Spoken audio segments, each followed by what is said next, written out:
चाहे वो शनिचरी प्रदोष हो, चाहे रविवार की हो, सोमवार की हो, मंगल की हो, बुधवार की हो, गुरुवार की हो, शुक्रवार की हो, शनिवार की हो, कोई भी वार की हो, प्रदोष प्रदोष काल में शाम का समय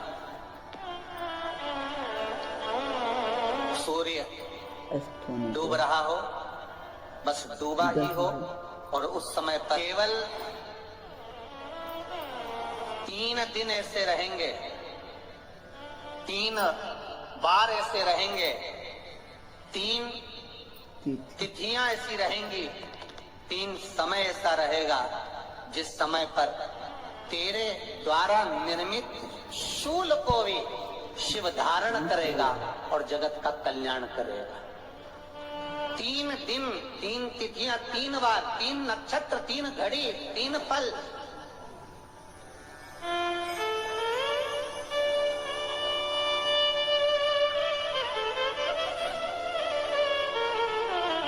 जिसमें बाबा शूल भी धारण करते हैं, और शूल अकेले धारण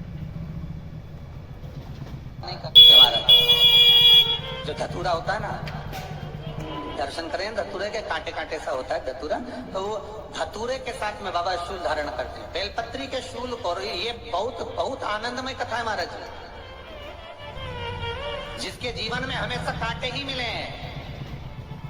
बेटी बड़ी हुई तो घर में मायके में दुख देखा, और मायके से गई ससुराल में तो ससुराल में दुख देखा। ससुराल में भी दुख देखने के बाद में भी पति को बहुत कुछ काम खुलवाया, बहुत धंधे खुलवाए, नौकरी लगवाई, पर वो पति बार बार छोड़ कर आ गया, बार बार तकलीफ भोग रहा है, बार बार कष्ट भोग रहा है। फिर थोड़े दिन काम करता है, थोड़े दिन छूट जाता है, फिर व्यापार में बढ़ता है, फिर छूट जाता है, फिर कोई दुकान खुल गई, थोड़े दिन अच्छी चली, फिर वापस वहीं घर पर आकर बैठ गया। अर्थात उसके जीवन में वो शूलता चल रही है। तो बाबा देवाधिदेव महादेव कहते हैं, ये 3 घड़ी, 3 पल, 3 नक्षत्र, 3 समय, 3 दिन में जो शूल मुझे समर्पित करता है, उसके जीवन से मैं शूल हटा देता। वो 3 दिन लिखे स्कंद पुराण में।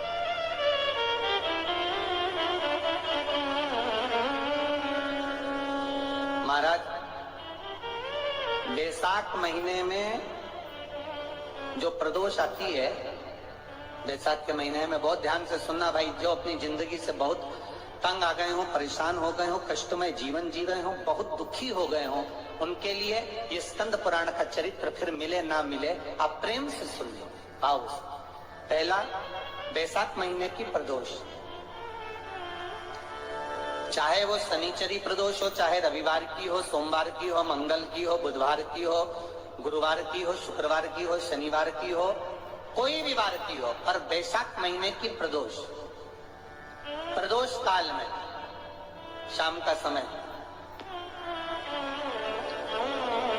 सूर्य डूब रहा हो, बस डूबा ही हो, और उस समय पर सूर्य के डूबन के तुरंत बाद बाबा को धतूरे के साथ में बेलपत्री ना चढ़ाते हुए, बेलपत्री के वृक्ष के 7 कांटे बाबा के शिवलिंग पर समर्पित करे जाते हैं महाराज, अपनी जिंदगी में अड़चनों को हटाने के लिए। फिर आप जिस व्यापार में उतरे, जिस व्यवसाय में उतरे, जिस नौकरी में उतरे, आप दिल से करें, आपको तरक्की मिलेगी। आप हार नहीं सकते, नीचे नहीं आ सकते, उन्नति पर ही चढ़ेंगे। एक वैशाख मास की प्रदोष, दूसरा शिवरात्रि के दिन मध्याह्न का समय महाराज, जो बड़ी शिवरात्रि होती है माघ की, बड़ी शिवरात्रि के अंतर्गत मध्याह्न का समय, दोपहर के ठीक 12 बजे, चाहे फिर वो कोई भी दिन हो हमारा, शिवरात्रि जिस दिन पड़ रही हो,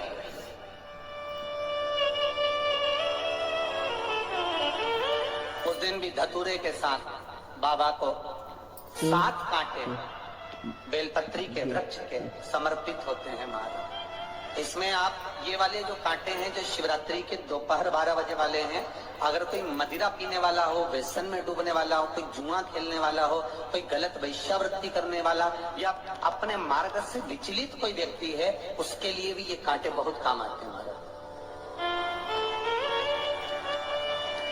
दूसरा, पार्वती, तेरे द्वारा तेरे नयन अश्रु से जो प्रगटा हुआ बेल का वृक्ष है, शूल मैं वहां धारण करता हूं। तृतीय शूल, तीसरा शूल जो वर्णन करा गया महाराज, भगवान श्रावण के महीने में जो भी दूसरा सोमवार पड़े, जो भी पड़े श्रावण के महीने का दूसरा सोमवार, आप सबको पहले भी श्रावण के महीने में जो कथा कही उसका व्याख्यान वर्णन करा कि श्रावण का महीने का महत्व क्या है, वो भी आपको ऑनलाइन कथा में आप लोग सुन चुके हैं, लाइव कथा में श्रावण का पूरा महत्व बताया था कि श्रावण के महीने में शंकर भगवान को पूरा लेखा जोखा का भार प्रदान किया गया। दूसरा सोमवार, श्रावण के महीने का जो दूसरा सोमवार होता है, उस दूसरे सोमवार में रात्रि के समय पर, अर्थात शास्त्र अब घड़ी और पल का स्मरण करेंगे तो रात्रि के बजेंगे 10 से 12 बजे, मारा 10 से 12 के बीच में धतूरे के साथ बाबा को शूल समर्पित होता है महाराज। ये भी हमारी बाधाओं को, हमारी तकलीफों को, व्यापार व्यवसाय के लिए, नौकरी सर्विस के लिए, बहुत सारे एग्जाम में आप बैठ लिए, गवर्नमेंट एग्जाम के लिए बैठ लिए, नहीं हो रहा, ये 3 बार मेरे शंकर को बेलपत्री के वृक्ष के शूल समर्पित होते हैं, उसका आनंद पाना। मेरी जीवियों, 2 चीजें बड़ा स्मरण में रखिएगा। एक, बैसाख महीने में मट्टी के पात्र का जल,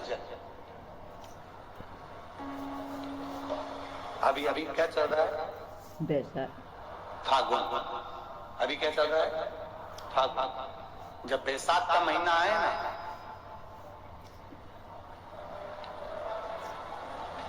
जितने यहाँ बैठे और जितने आस्था चैनल पर सुन रहे हो, जितने फेसबुक यूट्यूब पर कथा श्रवण कर रहे, जितने मोबाइलों पर देख रहे, प्रयास करना, बैसाख के महीने में मिट्टी के पात्र में जो रात्रि भर जल रखा हो, मिट्टी के पात्र में, अगर आपके पास में घड़ा हो, हंडा हो, नी हो, तो दिया हो, दीपक हो, कुल्लड़ हो, कोई भी तुम्हारे पास में जो मिट्टी का पात्र, उसमें जल भरना।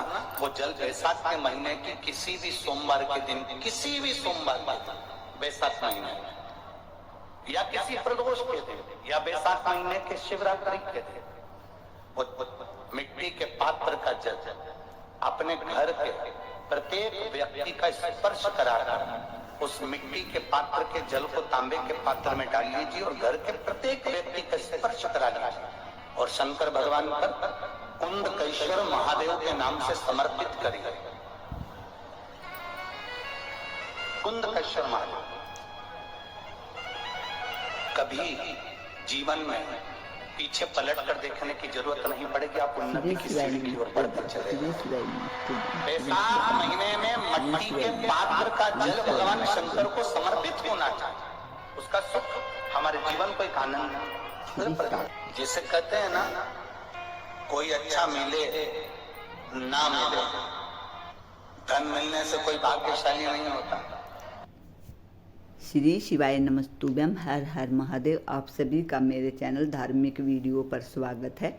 पूज्य प्रदीप मिश्रा जी ने कथा में बताया है कि 3 दिन भगवान शिव को शूल समर्पित होते हैं। एक तो बैसाख मास में प्रदोष के दिन, और एक शिवरात्रि के दिन, और एक पूज्य प्रदीप मिश्रा जी ने बताया कि सावन माह के दूसरे सोमवार को भगवान शिव को शूल समर्पित करने से हमारी हर मनोकामना पूरी होती है। और पूज्य प्रदीप मिश्रा जी ने एक खास उपाय बताया है कि अगर हमारे घर में माटी का हंडा है या मटका है, उसका जल ले सोमवार के दिन और सभी परिवार के सदस्यों का हाथ लगवाकर भगवान शिव को कुंदकेश्वर नाम से भगवान शिव को ये जल समर्पित करते हैं तो हमें कभी भी पीछे पलटकर देखने की आवश्यकता नहीं पड़ेगी। अगर आपको भी पूज्य प्रदीप मिश्रा जी के एक उपाय और कथा सुननी है तो प्लीज़ मेरे चैनल को लाइक, कमेंट और फॉलो ज़रूर करिए। मेरे चैनल पर आप सभी को पूज्य प्रदीप मिश्रा जी के नए नए उपाय और कथा सुनने को मिलेंगी। श्री शिवाय नमस्तुभ्यम, हर हर महादेव। भगवान आप सभी की मनोकामना पूरी करे। इसी मनोकामना के साथ श्री शिवाय नमस्तुभ्यम। प्लीज़ वीडियो को लास्ट तक देखिए और लाइक, कमेंट और शेयर जरूर करिए। जिस स्थान की बड़ी महत्वता होती है, हमारे जीवन के अंतर्गत कुछ स्थान ऐसे होते हैं जिन स्थानों की महत्वता। अब आप लोगों को अगर बोले और आप उसका स्मरण, जैसे आपको कहा कि शिवलिंग के यहाँ स्थान है जिसकी मूलता भागवत जी हो ना, अगर कहीं भागवत हो रही हो, राम कथा हो रही हो, तो तुम व्यासपीठ के चारों तरफ कहीं पर भी घूम लो, फिर लो, तुम्हारी मर्जी, तुम्हारा मन। पर शिव महापुराण की कथा जब चलती है, व्यास जी महाराज अगर शिव महापुराण के इस व्यासपीठ पर, कोई भी व्यास जी अगर शिव पुराण की पीठ पर बैठ गए, कथा चालू हो चाहे ना हो, अगर व्यासपीठ पर शिव पुराण की पीठ पर बैठ गए, तो जहां भक्त बैठते हैं उसके सामने, इस व्यासपीठ के ठीक सामने नंदी का स्थान हो जाता है। नंदी के स्थान को चाहे जजमान हो, चाहे कोई मंत्री हो, मिनिस्टर हो, चाहे कोई कलंत्री हो, उसको भी यहाँ से वहां सामने से हम निकलने नहीं देते। क्यों? क्योंकि वो निकल तो जाता है पर बाद में उसको कष्ट भोगना पड़ता है। इसलिए हम मना करते हैं, इधर से मत जाना, आगे मत जाना, इधर से जाओ, पीछे से जाओ, इधर से पहुंचो, सम्मुख मत जाइए। जितनी दूरी बनती है इस व्यासपीठ के सम्मुख। अब उसको समझने वाला समझ नहीं पाता, इसलिए हम जब साउंड वाला साउंड लगाता, बक्से वाला बक्सा लगाता, हम उसका कहते हैं यहाँ से यहाँ तक पैक कर दो, ये नंदी की जगह पर कोई चरण ना पड़ जाए। जितनी देर आप कथा सुनते हो, जितनी देर आप कथा के मंडप में बैठकर कथा सुनते हो, उतनी देर 33 कोटि देवता नंदीश्वर तुमरुका जी इस व्यासपीठ के ठीक सामने बैठ कर की कथा का स्मरण करते हैं। कथा का उतनी देर शिव भक्ति का स्मरण वो कर रहे होते, चित्तवृत्ति में बोला चित्त।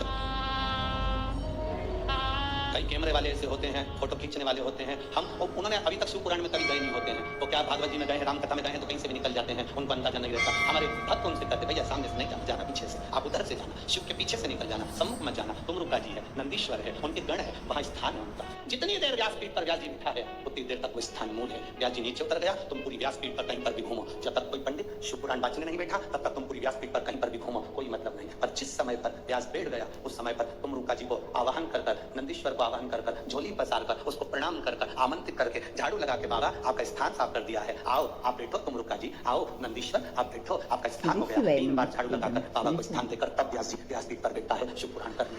उस स्थान की मूलता